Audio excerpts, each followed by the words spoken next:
Good morning. It's Arlie. I just had a dream that she and I were together in a room or in a hotel room where the TV was on and it was an annoying show. So she turned off the TV so she could come talk to me. That's all it was. So she turned off the TV and kind of walked behind where my feet were hanging off the bed and she disappeared. And when I had the feeling of where did she go? That's when I woke up and my heart is racing. Anxiety is back, my heart is thumping, and I'm alone. That's how we're starting Wednesday. Well, good morning. It's Wednesday. Well, I guess we've already seen each other once after I woke up. It was not a great way to start the day. I don't like this anxiety thing, and I guess I've been really fortunate to live most of my life without experiencing anxiety. I have a newfound sympathy for people that wrestle with it all the time. I'm really sorry you have that or you have to deal with that because it's awful. It's the sort of intangibility of it is terrible, and people that have never had anxiety don't know what it's like. And I guess I've been very much like that until I've become enlightened. When I tried to describe it to my mom, she didn't really know what it was like. And when I tried to describe it to my brother the other day, I don't know that it's something he's wrestled with. And maybe it's very personal and I don't know. It's a toughie to just have your heart rate spike, just be up and pulsing and thinking and your brain's on and colors are brighter and you're just like, and to not know what to do with that. You know, and I've tried running and physical things and maybe it helps in that it pulls some of your like physical energy away from it. But mentally it's pretty inescapable. It dawned on me I'm also maybe I'm not doing so well this morning because I told the story of the first night last night. So I kind of relived the night she broke up with me. She broke up with me, the night that my life changed for the worse and this nightmare really began in earnest. So that could be on my mind too. I could just be suffering the blowback from that. What's to look forward to today? I have 2 classes of beginners that are making tables, so that should be fun and enjoyable. We're in the throes of it now, so people are making strides and that's exciting. That'll be a fun day. And it's raining, which, God, I hope my horse lesson doesn't get canceled. It's that bright pinnacle I look forward to every week. At least on Wednesday I'll get to ride horses. And now I've got those pants that I bought, those really tight riding pants that I'm nervous but kind of excited to try. I want to get past myself. I just want to get over it and try it. And I might not get to ride today, and that would be sad because it's definitely like a mental handhold for me, something I look forward to, something that's physical, that takes a couple hours. It's just good all around. But we'll see, we'll see how the weather plays out. Right now it's pretty gloomy. Okay, so Wednesday is done. Yeah, that went really fast. It was only 2 classes. The best part was one of my former students is back around, just really eager to help. I had him for 4 years, so I trust him, and he just wants to help people. He just wants to work in the classroom and help the beginners, and it's such an asset to be like, if I'm busy, ask him. He'll help. I feel like I could use his name here, but maybe I'll just keep the standard of not. It's just been great to have him back around. It's fun. We can talk about things and reminisce about things, and he's competent, to the point at which I trust that he'll help beginners in the same exact way I would. So that really made that part of today nice. I just talked to my arts coworkers, and invariably it comes back to hey, how are you doing, Ken? And I talk about my stuff, and I feel like it's the me show, and it makes me feel really guilty. Flip-flop back and forth between feeling like it's only been 2 months, I can't believe this is happening, and for 2 months I've been complaining about this. And I don't like that. I need help. I need to be okay. But I feel like people are going to start to think dude, you need to, get over it. I'm so far from being able to get over it. I don't want to call people and have them be like, oh, Jesus, this guy again. So that's a new sort of pet fear creeping in. They're supportive and they make me feel cared about, and that's really good. As I sit here right now, something is clenched on my heart. I feel anxious. I can breathe, but I can't breathe that well. And at least I can delineate between I don't miss the her of right now. I miss my wife. I miss my marriage. I don't know who she is right now, but it's so funny the things you fixate. She sent me that text last night that said, I'd really like to see you. And it was probably she just wrote whatever. And I think about all the words. I'd really like to see you. Why? Does she miss me? No. I know she doesn't. She doesn't miss me in that way. Maybe she misses the idea of me. Would it give her pleasure to see me? No, probably just give her an opportunity to. But my ego is such crap right now. I want somebody to want to see me. When that friend was proud of me yesterday, I want someone to be proud of me. I want someone to think I'm attractive. I want somebody to desire me. And God, when that all goes away, which it has, you feel deflated, you know? I just feel flattened. It's Wednesday, which means it's the day I get to take a horse lesson. And it rained this morning, and I thought, oh, please don't cancel my lesson. And they canceled my lesson, and I was so bummed. And then my teacher texted like maybe a half hour ago and was like, we uncanceled it, the rings are open. So I'm so happy because I want to try out my new pants, but I want to go do something I like to do and maybe feel okay and spend a few hours up at the barn. I hope your day is moving along nicely.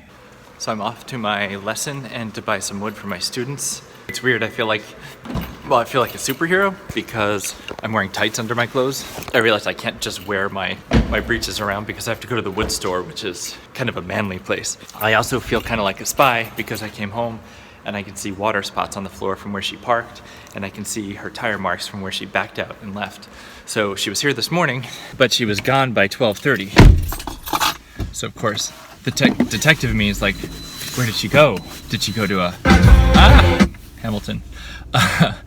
You should be used to that by now. Did she go to a midday bar method, or did she meet someone for lunch? Is she gonna come back? Like, should I exit out of here quickly before she comes back? I hate this life. I miss the life where seeing her was a treat and not something I'm scared of. Yeah, I'm scared of my wife. That's pathetic. But I'm not the only one that's scared of her, so I guess there's comfort in that. Yeah, my time is short, so I need to race up, buy some maple, buy some walnut, and finish, and then get to the barn. So I just spent $500 on wood. That is, I guess that's par for the course, but damn, it's stressful, particularly when you might be getting divorced and don't feel like you have money. What else? The sky is turning dark, like the horizon is charcoal. I'm wondering if I'm gonna have my lesson or if the horse is gonna be crazy. All right, so this is the moment, and maybe I'm making a big deal over nothing, but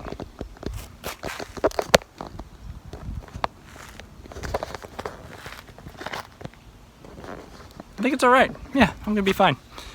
Cool, I'm excited to ride. Should be a good day. I'll let you know how it goes.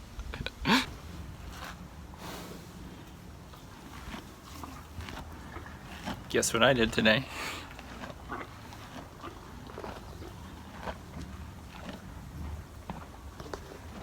It was a pretty incredible lesson. It was a good day. This was a good day. I feel kind of like a jackass, I do. The whole breeches thing was, I don't know, there's some kind of lesson in there for sure. I feel like a dumbass. I'll talk to you in a second. Let's get in the car. I think it's a very me thing to get all nervous about something that you just don't have to be nervous about. You know, these pants, like, you know, and well, you've seen, like, I've been talking about these tight pants being all nervous. It doesn't matter, you know, like the second I walked out of them, I was like, oh, these are great. And it was all good, and I was part of a community of people that wear the same pants, and it was just like, it's dumb. And I've always had this neurosis about like dancing at weddings because secretly I think everyone's watching me and judging how bad a dancer I am. Nobody cares. And that's what I'm really trying to take away from this nightmare of a life that I'm living right now, is nobody cares. It doesn't matter. So I'm wearing these breeches today and I feel good, and I felt good on the horse, and people were like, hey, nice breeches. Like, it was fun and funny. It's good. Like, it's actually to be confident enough to wear something that's tight and be like, my thighs look awesome. I'm gonna take that as a win. Not a big one, not the win I'm looking for. It's not like, I'll know when I get a win. I'll let you know. I'll be like, finally, today was a win. I'm not there. I'm not even close to there, unless something surprises me. Breeches were good. I will never wear jeans again. They're a little expensive, for sure, but I like my German-sounding breeches that I can't pronounce the name of. I hope I can do more lessons. It's weird when someone rides by and you're talking to yourself. I need to work on not being so neurotic about dumb things. Nobody cares. What I do really doesn't matter. Nobody's judging me harder than I'm judging myself. Let's take a lesson for the breeches. Like, just go for it. It doesn't matter. Have fun with it. Oh, that's right. And I might meet up with my running partner. So it could be a good evening. Or I might go to school. I don't know. If I go to school, I'll be there late and then I'll be tired tomorrow. I think I need more sleep lately. We'll see. Hey, it's about 9 and I just had some dinner with friends, hung out with their dog that I think I'm gonna dog sit for a bit of time while they're away. I think it'd be a good time. It's a sweet little dog, and I was just making sure that someone's getting pulled over. Dog's name is Huckleberry, that Huckleberry and Winnie would get along, but it seems like it might be a good fit. Oh, dramatic. I don't want to talk about this while the lights are flashing. I'll be back in a minute. All right, this is a little better. I just got home from dinner with a friend. It was nice. It was just nice to hang out with people and have conversation that's not about the nightmare that is still my life. The last we really spoke, I had just gotten into the car after having a lesson that was really, really good. It's fantastic. I really wish I could ride more. I just like it. It makes me feel good. I really like the woman who's teaching me. I think she's excellent and she's watching out for me. And when she compliments me, it means so much, particularly when I don't get other compliments right now. I was thinking back again on the day that a friend told me they were proud of me. Something I did, she said, "I'm proud of you." And it went so far. And I think that's really what's hard right now, is that I don't really get affection. I don't get accolades. Nobody's proud of me. Nobody tells me they're proud of me. Nobody tells me I'm attractive. Nobody is in love with me. I'm lucky enough to have people tell me that they love me, and I return that. But the way I loved her, I don't get to act on anymore. And that sucks, because it was really good, and I was really good for her. When I got home from my lesson today, I went towards the storage room, and the door was propped open with a traffic cone. I thought, oh, that's strange. And sometimes they do that, if there's moisture in there. And then I went in, and I looked at all the stuff of hers I had moved out, and the space was empty. While I was gone, she had moved everything out. Everything. And it's strange to me. And I guess it's like everything else in this process. It was weird to me that she hadn't moved her stuff out when she moved out. In my hopeful brain, I thought maybe she thinks at some point she'll just move it back upstairs. And then my cynical brain was like, she's just waiting for me to leave the condo so she can move into the condo and move the stuff back upstairs. But then she moved all her stuff out today, and it was almost as if the bluff was called, or maybe she just did what most normal people do and take their stuff when they move out. Of course, she didn't tell me. There was no notification of like, I moved my stuff out. I hadn't written her back. She texted yesterday and just said, "Hi, how are you? And I'd like to see you." It was that one. I'd like to see you.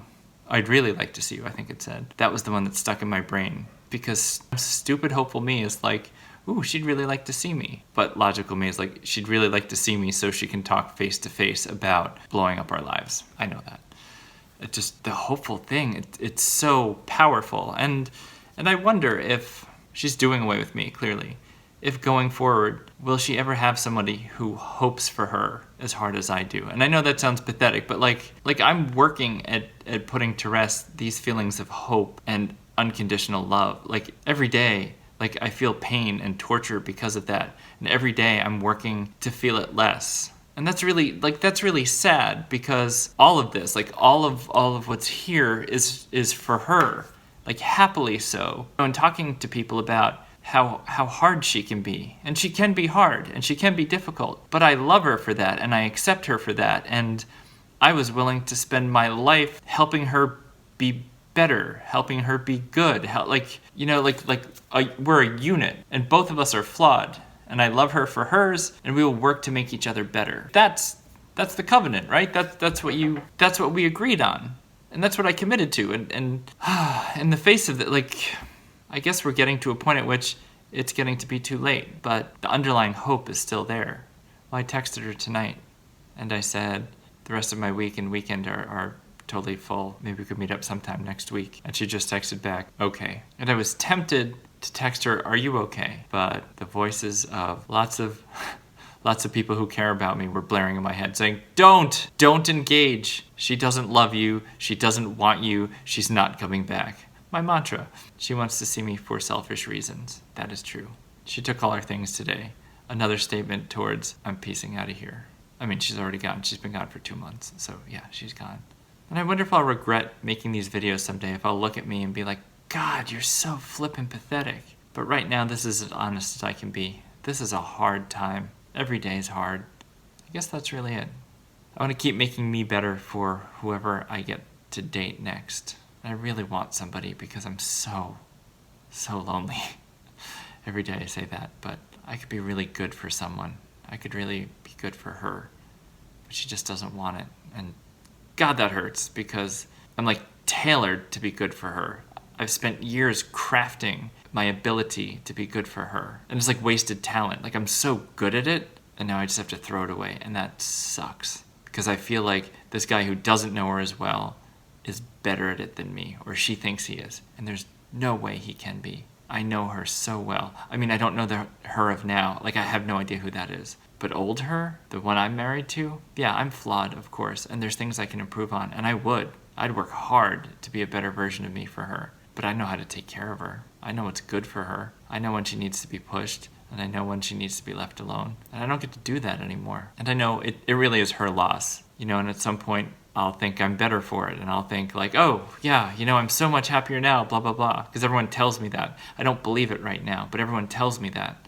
But I'd be cool just being good for her right now. And that's the thing. You know, I just texted her saying I'm not available this week, maybe next week. And she texted me back immediately. Like, she's on her phone. She's got her phone in her hand. And I could text her something else and get through, you know, get something through to her. You know, and you start to think like, oh, you know, what could I say? And the truth, there's nothing I can say. There's nothing I'm going to say that's going to make her be like, oh, Ken, what am I doing here in bed with this guy? Nothing I can say is going to do that. Nothing I say is going to affect that change. Man, that's frustrating. And I know at this point I should just be giving up because she's not good to me and she's incredibly manipulative. But you still have that little bit of hope. Like, I still believe. Thank you for listening today. It's been kind of a wild day. A lot of ups and downs. But more ups today, I'd say. Yeah, let's see what happens tomorrow. Have a great night. Thanks for watching.